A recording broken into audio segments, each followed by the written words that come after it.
On Wednesday of next week, we're going to go back into the lab and do a demonstration that day on the hydraulic jump.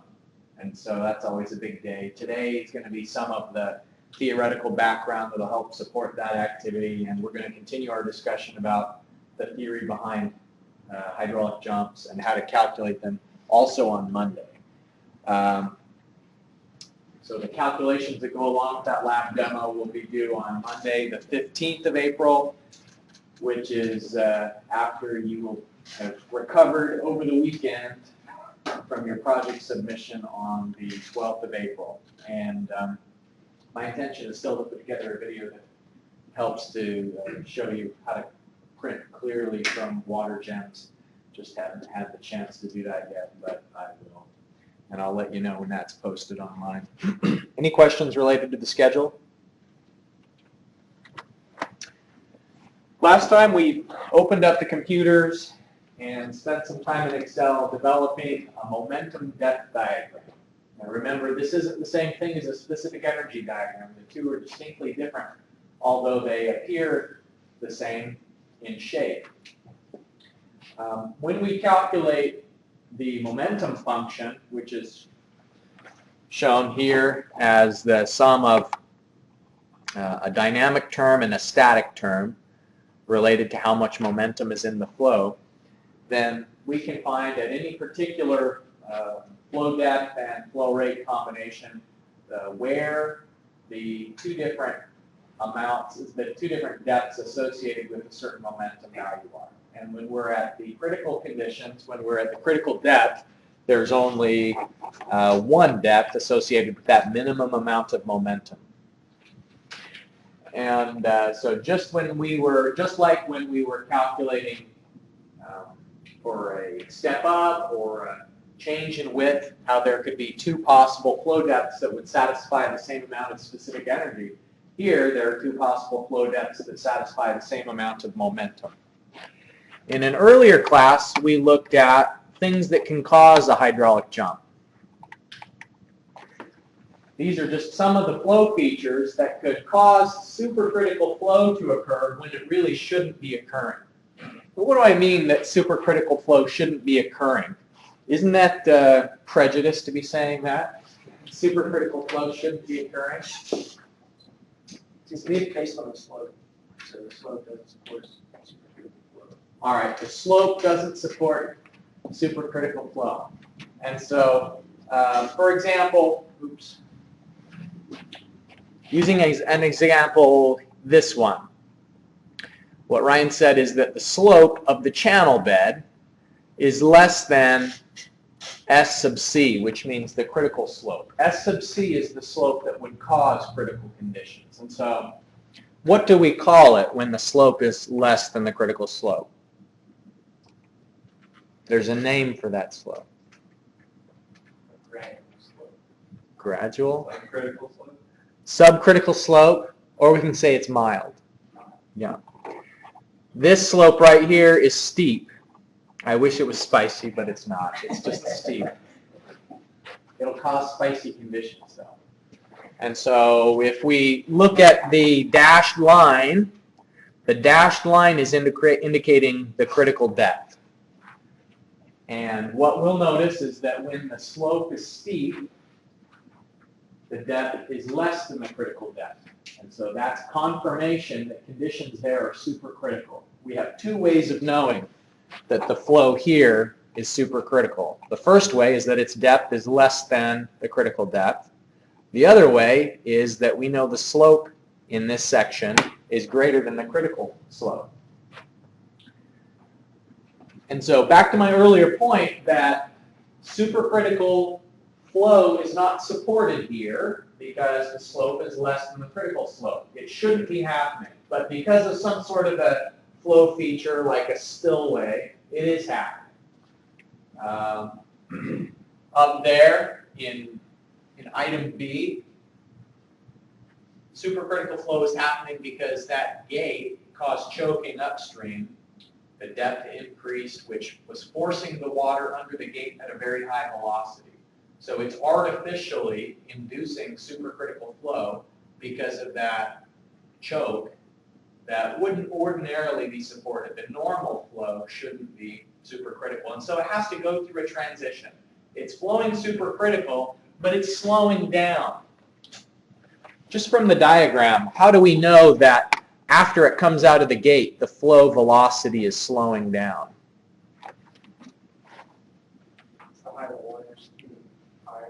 If it's getting deeper, that means the cross-sectional area is increasing. And for a constant flow rate Q, if the cross-sectional area is getting bigger, then the velocity will be decreasing. So progressively, what's happening is that the flow is supercritical as it comes out of the gate, but it's becoming less supercritical because the velocity is decreasing. And it's becoming less supercritical.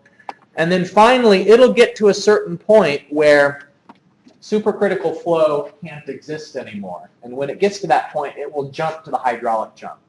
And so I want to be very clear about something. What we're talking about today, the different depths we're talking about, are at a very specific point. And there's tons of different depths here, right? It's getting deeper, deeper, deeper, deeper. It's shallow again because the gate, now it's getting deeper. During this gradual transition, that's not the flow change we're talking about. The 2 points that are on that sequent depth diagram are here. This is upstream of the hydraulic jump at a point, this one location. And then when we come out of the jump, this is the other sequent depth.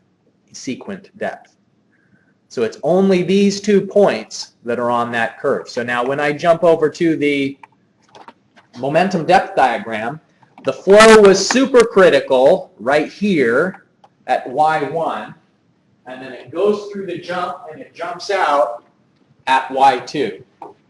And now it's up at this greater depth. So the calculations that we're doing with hydraulic jumps aren't talking about the conditions along this gradual curve. We've got to do other things to characterize gradually varying flow. It's only talking about the jump itself. And so all 4 of these shows a hydraulic jump. And the beginning depth and the ending depth are what we'll be seeing. And so you'll know in this case, it shows that the depth continues to get a little bit deeper after the hydraulic jump. And sometimes that's true. Sometimes it does continue to get a little bit deeper. But again, this curve, where after the hydraulic jump, we would have to characterize that with some calculations that deal with GVF, gradually varying flow. What we're looking at today is just inside of the hydraulic jump itself.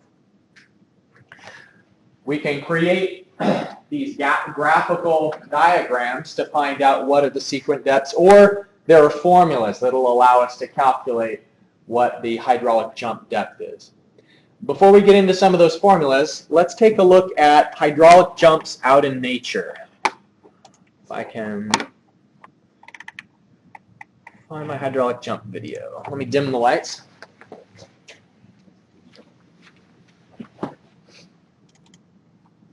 This first hydraulic jump is coming out of a, I don't think that we have VLC installed on this computer. I wonder if there's QuickTime.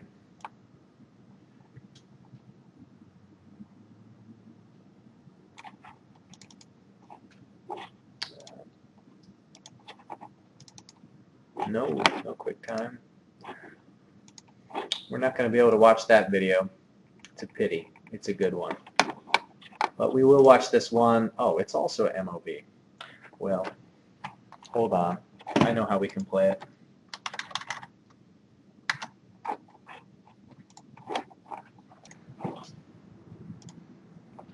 All right. This is water that's coming out of a it's coming out of a penstock of water flowing from out of a dam. So there's a lot of head behind this water. You can see there's a lot of velocity here in this section, and it's going down a chute to go into the stream that's downstream of this dam. And it's supercritical here, and they've specifically constructed the downstream section after the dam to force the hydraulic jump to occur in a spot where they've got it lined with concrete. They don't want the hydraulic jump to occur downstream because there's a lot of turbulence and it could very severely erode the natural line channel downstream. And so they've put in baffle blocks and all sorts of hydraulic features to reduce energy and force it to jump. And so you can see there's just all sorts of turbulence here. This is a very vigorous hydraulic jump. We don't see quite the explosion in flow out in the lab that they've got here. But what you can see in the lab or even in your own house is a hydraulic jump. You can do it as you're doing dishes. So for those of you who've never done dishes before, maybe this will give you a reason now that there's some fluid mechanics behind it. All right, so this is a plate in the sink. And as you turn up the flow of water, this section is supercritical, and this ring around it is the hydraulic jump. So it's a flat slope. There shouldn't be any flow, but you induce supercritical conditions because of the high water velocity. You turned up the water even more, decrease the velocity of the water. That's a hydraulic jump, just coming right off of the plate. Doing that for years. Never knew it. Yep, hydraulic jump. All right.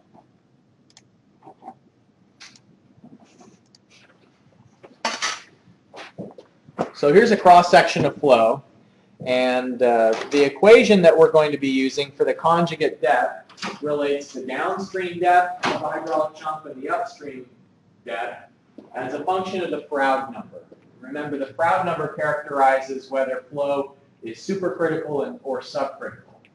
Just a word on the quizzes that I've handed back. Many of you did calculate the critical depth, and you may have used that critical depth when you were picking which of the routes, but you should actually write the logic of your decision on the page. So if you've calculated the critical depth, you should say, here's the critical depth. I notice that the flow upstream is greater than the critical depth, so it's subcritical. That means of the three routes, I'll pick the largest of the three. And so don't just make it a mental process, but also indicate what your logic was on the quiz itself, so that I can know that you did it right on purpose. The Froude number can be calculated as a function of the flow velocity or even the flow per unit width. Several different ways that we can calculate the Froude number. And you'll notice that the conjugate depth equation calculates the downstream depth Y2 as a function of the Froude upstream, the Froude number upstream. So you characterize the flow conditions upstream, and you can find the ratio of the two depths. Now this is a specific energy diagram, and what this is showing is even though there's conservation of momentum, there isn't conservation of energy. There is energy loss through the hydraulic jump, and that should come as no surprise considering the video that we just watched. There was so much turbulence there. You see water flying in the air, and lots of air is being entrained. There's quite a bit of energy loss through the hydraulic jump, and you can characterize the energy loss in terms of the difference in the elevations between the upstream and the downstream depth through the jump. So the difference in the two sequent depths. Well, let's give this a try. We would like to calculate the downstream depth of the hydraulic jump, the fraction of the initial energy that's lost, and then we're going to compare our calculations to setting it up in Excel, and we'll come up with the momentum depth diagram and see how the momentum depth diagram confirms or maybe doesn't support the calculations that we've done on the page. Oh, that's much too bright. Okay, so what I'd like you to do is use the information that's provided there. We know the flow rate, the channel width, and the depth upstream of the jump. Find the downstream depth of the jump, and then energy loss as a fraction of how much energy was there to begin with. Fraction of the initial energy that was available.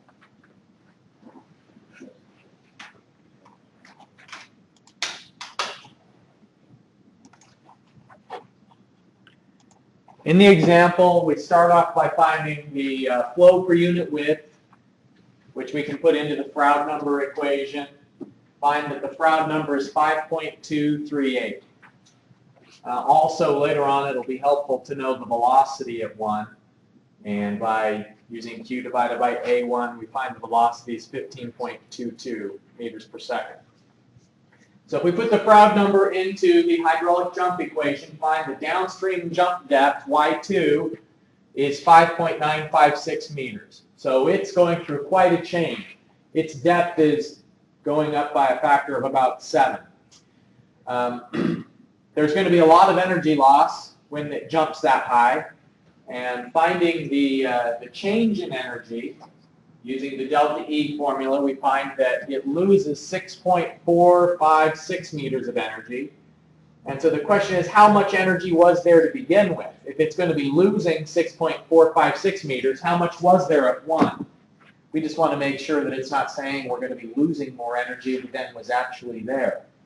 The actual amount of energy at 1, if we just use Y1, the depth, plus the velocity head, find that at 1 the energy was 12.66 meters. And so the fraction of energy lost is just delta E divided by E1. How much is lost relative to the initial amount of energy that was there before the jump. So we find the ratio of those two, it's 0.51, meaning that 51%, that the loss represents 51% of the initial energy that was there. Well, let's see if a momentum depth diagram validates the depths that we found.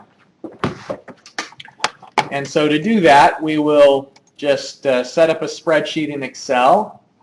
Very briefly as a demonstration, we're going to have Q, cubic meters per second. There will be the channel width in meters. There will be the depth in meters. H bar, which is the depth of the centroid. The area in square meters. Velocity. Just to have the specific energy diagram, I'll calculate E, but really what we're after here is the momentum function, and that has units of cubic meters. It's going to be 123 cubic meters per second for all of the different rows that we do, and we're going to do a variety of depths. All of the widths will be 9.4 for that, and we'll take a look at depths going from 0.2 up through, we know it changes to 8. I'll do in increments. I'm going to change the spacing though. We'll go from 0.5 to 0.86. That was our initial depth. And then I'll do 1.5 to 2.5 and so on.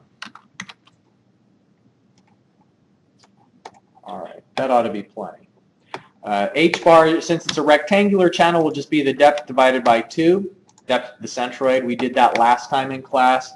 The area is going to be the width times the depth, and we're going to use the area to find the flow rate, which is just Q divided by A. The energy will be the depth plus the velocity head.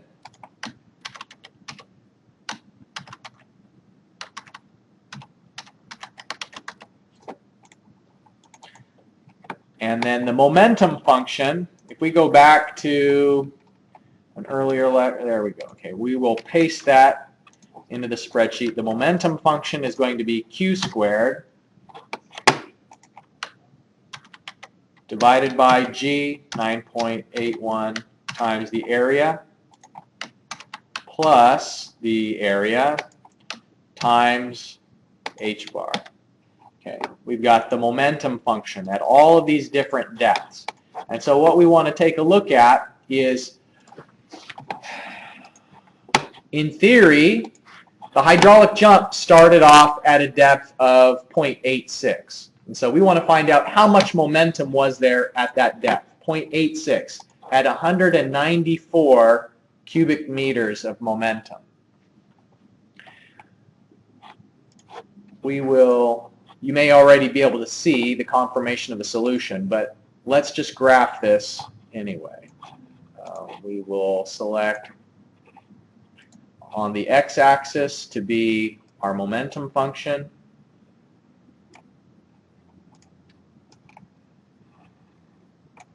And on the y-axis will be our depths.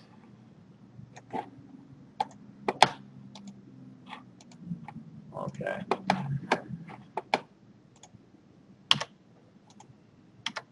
Our original depth was 0.86, so we had 194, so almost 200.